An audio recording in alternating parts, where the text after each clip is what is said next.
क्या आप चाहते हैं कि आपका मैट्रिक बोर्ड परीक्षा में साइंस के पेपर में अच्छे अंक प्राप्त हो?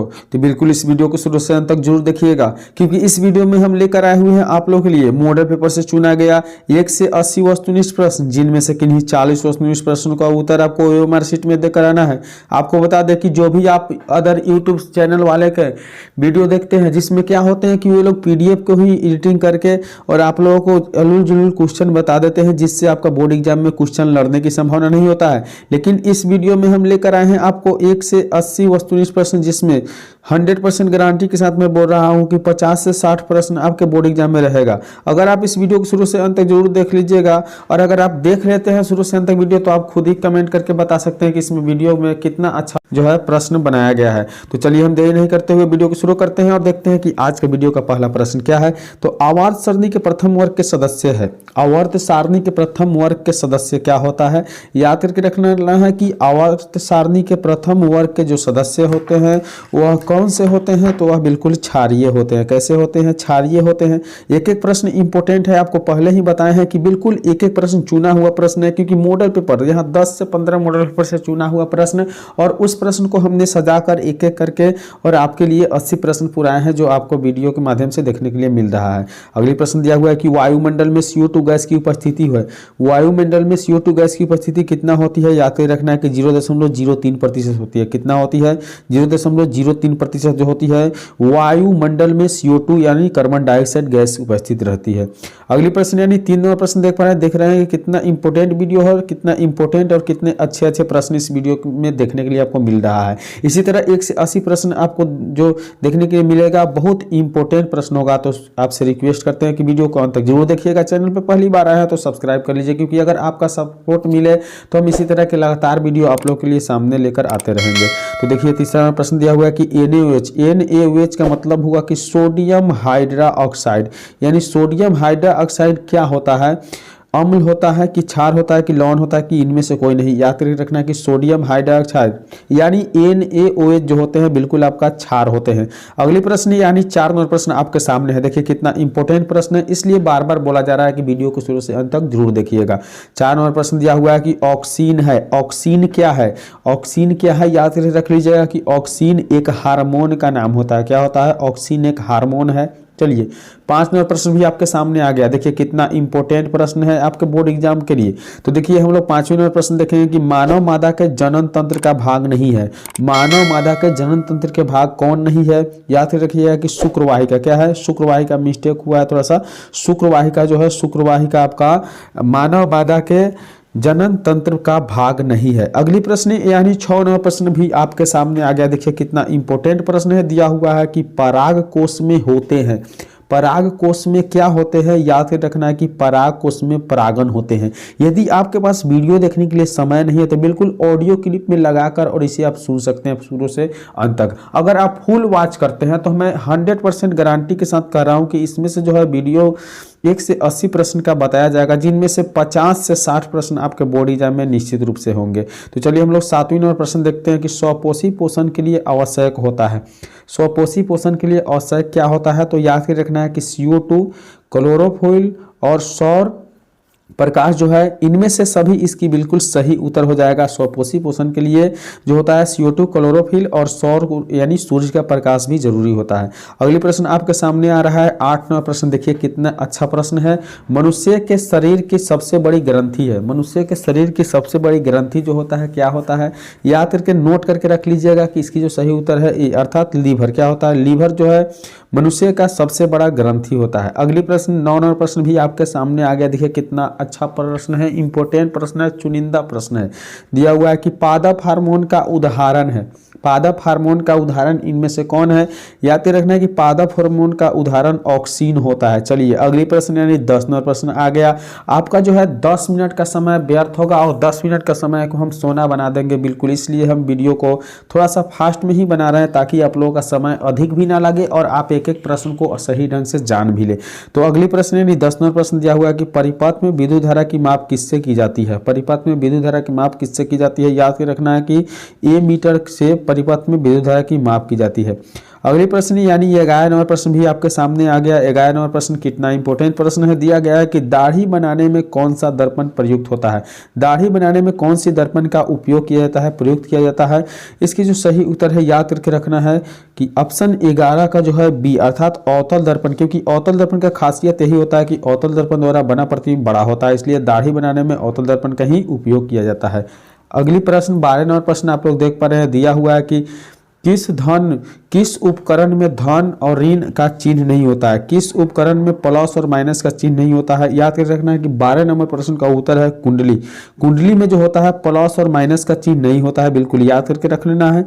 अगली प्रश्न भी आपके सामने आ गया 13 नंबर प्रश्न। एक एक प्रश्न इंपॉर्टेंट है, इसलिए बार बार आपसे रिक्वेस्ट कर रहे हैं कि वीडियो को फुल वॉच जरूर करिएगा, शुरू से अंत तक जरूर देखिएगा, क्योंकि बहुत इंपॉर्टेंट प्रश्न है और एक एक प्रश्न चुना हुआ प्रश्न है, बिल्कुल आपका समय व्यर्थ नहीं जाएगा। ठीक है, तो 13 नंबर प्रश्न आप लोग देख पा रहे हैं, दिया हुआ है कि सरल सूक्ष्मदर्शी में किसका उपयोग होता है। सरल सूक्ष्मदर्शी में किसका उपयोग होता है, याद करके रख लीजिएगा कि सरल सूक्ष्मदर्शी में जो है आपका अवतल दर्पण का उपयोग होता है। किस दर्पण का उपयोग होता है, अवतल दर्पण का उपयोग होता है। यदि अभी तक वीडियो को लाइक नहीं किया तो बिल्कुल लाइक कर दीजिए। चैनल पे पहली बार आए हैं या दूसरी बार आए हैं, लेकिन चैनल को आप सब्सक्राइब कर लीजिए। इस तरह से अगर आपका सपोर्ट मिले तो हम इस तरह के वीडियो और आपके लिए बनाते रहेंगे।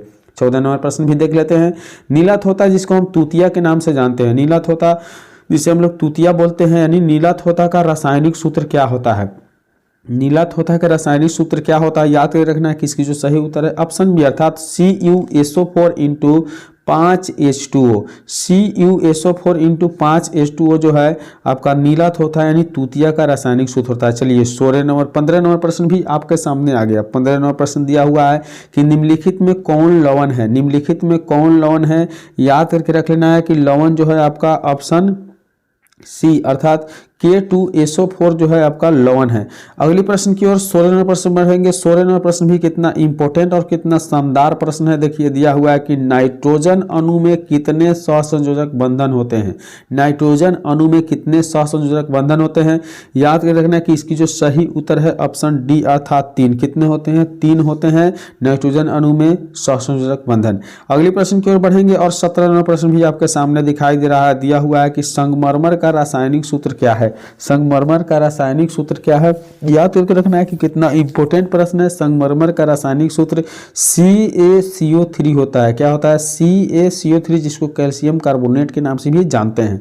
अगली प्रश्न 18 नंबर प्रश्न भी आपके सामने आ गया। बिल्कुल एक एक प्रश्न इंपॉर्टेंट है इस वीडियो में, तो एक एक प्रश्न को जरूर देखिएगा, बिल्कुल वीडियो को स्किप करके नहीं जाना है।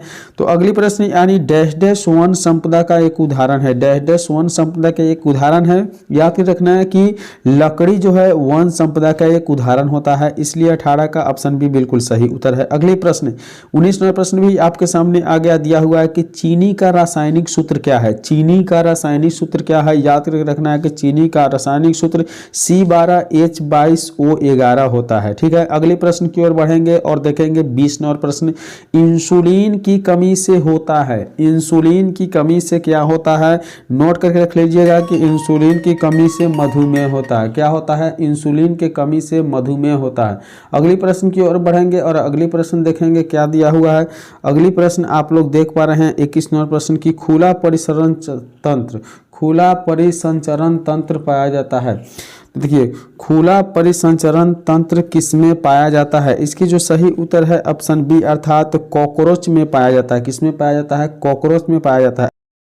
अगली प्रश्न आप लोग देख पा रहे हैं कि यूरो 2 का संबंध है। यूरो 2 एक अभियान चलाया गया था जो किससे संबंधित है, यूरो 2 संबंधित है आपका वायु प्रदूषण से। किससे, वायु प्रदूषण से यूरो 2 संबंध है। चलिए हम अगली प्रश्न की ओर बढ़ते हैं।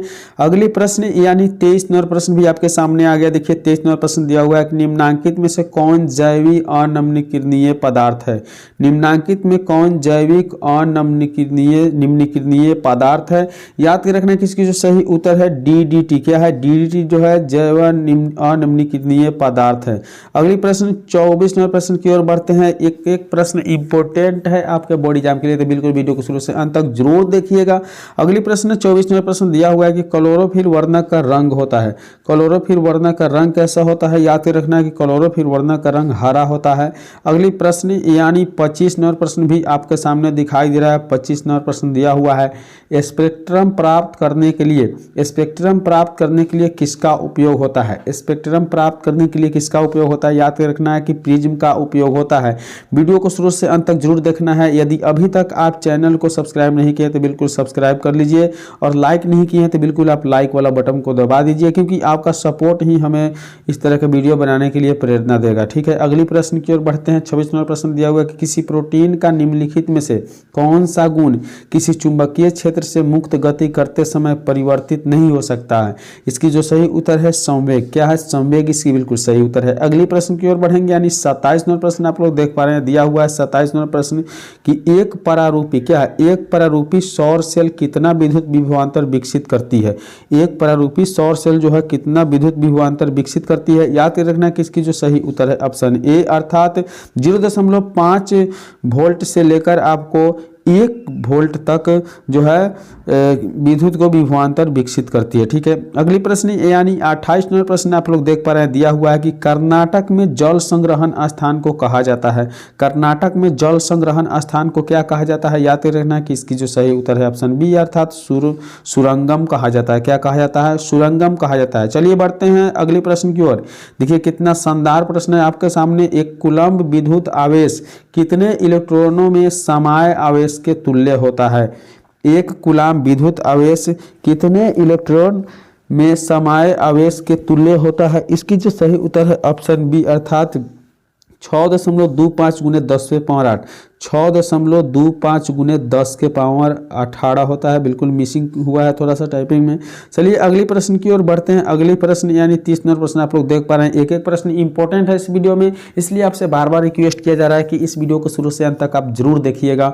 अगली प्रश्न दिया हुआ है कि निम्नलिखित में से कौन असंतृप्त हाइड्रोकार्बन है? निम्नलिखित में से कौन असंतृप्त हाइड्रोकार्बन है? याद करके रखना है कि एथीन जो है असंतृप्त हाइड्रोकार्बन है। क्या है? एथीन आपका असंतृप्त हाइड्रोकार्बन है। अगली प्रश्न यानी 31 नंबर प्रश्न आप लोग देख पा रहे हैं, दिया हुआ है कि एल्कोहल में उबली पत्ती पर आयोडीन विलय की कुछ बूंद डालने पर पत्ती का रंग हो जाता है। एल्कोहल में उबली पत्ती पर आयोडीन विलयन की कुछ बूंद डालने पर पत्ती का रंग कैसा हो जाता है? याद करके रखना है कि नीला पड़ जाता है। कैसा हो जाता है? नीला हो जाता है। अगली प्रश्न यानी 32 नंबर प्रश्न देख पा रहे हैं, दिया हुआ है कि यदि किसी समबाहु त्रिभुज में निर्गत कोण और विचलन कोण क्रमशः 40 और 30 डिग्री हो तो आपतन कोण कितना होना चाहिए? तो याद कर रखना है कि इस तरह प्रश्न को बनाकर हल करना होता है, लेकिन फिलहाल आपको आंसर बता दिया जाता है। बिल्कुल 50 डिग्री इसका आंसर होगा। अगले प्रश्न की ओर बढ़ते हैं और देखते हैं 33 नंबर प्रश्न दिया हुआ है कि एक उत्तल लेंस की क्षमता 1 डायप्टर है तो उस लेंस की फोकस दूरी है। एक उत्तल लेंस की क्षमता 1 डायप्टर है तो उस लेंस की फोकस दूरी कितना होगा? इसकी जो सही उत्तर है ऑप्शन सी, अर्थात +100 सेंटीमीटर। कितना होगा? +100 सेंटीमीटर। अगले प्रश्न की ओर बढ़ेंगे यानी 34 नंबर प्रश्न भी आपके सामने आ गया। 34 नंबर प्रश्न दिया हुआ है कि निम्नलिखित में से कौन सा वायरस संक्रमित रोग है? निम्नलिखित में कौन सा वायरस संक्रमित रोग है? याद रखना है कि वायरस संक्रमित रोग जो HIV एड्स होता है वह वायरस जो होता है यह संक्रमित रोग होता है। अगले प्रश्न की ओर बढ़ेंगे और अगले प्रश्न आप लोग देख पा रहे हैं, दिया हुआ है 35 नंबर प्रश्न कि पराग नलिका, क्या है? पराग नलिका का बीजांड, क्या कहा गया है कि पराग नलिका का बीजांड जो है, पराग नलिका का बीजांड की ओर वृद्धि करना किस प्रकार का अनुवर्तन से संबंधित है? किस प्रकार का अनुवर्तन से संबंधित है? तो याद रखना है कि 35 नंबर का सही आंसर डी, अर्थात रसायनुवर्तन है। क्या? रसायनानुवर्तन है। अगली प्रश्न यानी 36 नंबर प्रश्न भी आपके सामने आ गया। 36 नंबर प्रश्न देख पा रहे हैं, दिया हुआ है कि एड्रेनलिन हार्मोन स्रावित होता है। एड्रेनलिन हार्मोन स्रावित होता है। इसकी जो सही उत्तर है ऑप्शन डी, अर्थात अधिवृक्क ग्रंथि से क्या होता है? स्रावित होता है। अगली प्रश्न 37 नंबर प्रश्न, बिल्कुल एक एक प्रश्न इंपॉर्टेंट है, वीडियो को अंत तक जरूर देखिएगा। दिया हुआ है कि एसिटिक अम्ल का तनु विलयन के बारे में कौन सा अवलोकन सत्य है? एसिटिक अम्ल का तनु विलयन के बारे में कौन सा अवलोकन सत्य है? इसके जो सही उत्तर है ऑप्शन है, अर्थात यह सिरका सी गंध देता है। क्या करता है? यह सिरका सी गंध देता है। अगली प्रश्न यानी 38 नंबर प्रश्न भी आप लोग देख पा रहे हैं, दिया हुआ है कि जब लिटमस विलयन न तो अम्लीय होता है और न तो क्षारीय होता है तब इस विलयन का रंग होता है।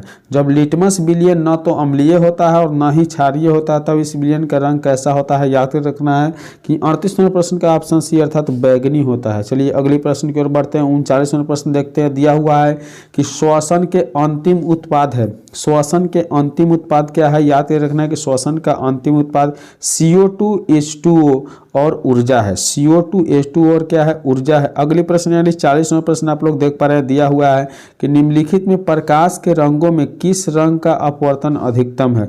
निम्नलिखित में प्रकाश के रंगों में किस रंग का अपवर्तन अधिकतम है? याद रखना है कि इसकी जो सही उत्तर है ऑप्शन डी था, तो बैगनी रंग का क्या है? अपवर्तनांक अधिक होता है। चलिए इसी के साथ इस वीडियो में हम 1 से लेकर 40 वस्तुनिष्ठ प्रश्न बताएं, क्योंकि ज़्यादा लॉन्ग वीडियो हो जाता है तो आप लोग देखना पसंद नहीं करते हैं। तो इस प्रकार के और वीडियो देखने के लिए आप बिल्कुल इस वीडियो को लाइक करके चैनल को सब्सक्राइब कर दीजिए और एक प्यारा सा सुझाव कमेंट बॉक्स में भर दीजिए। चलिए मिलते हैं अगले वीडियो में, तब तक के लिए।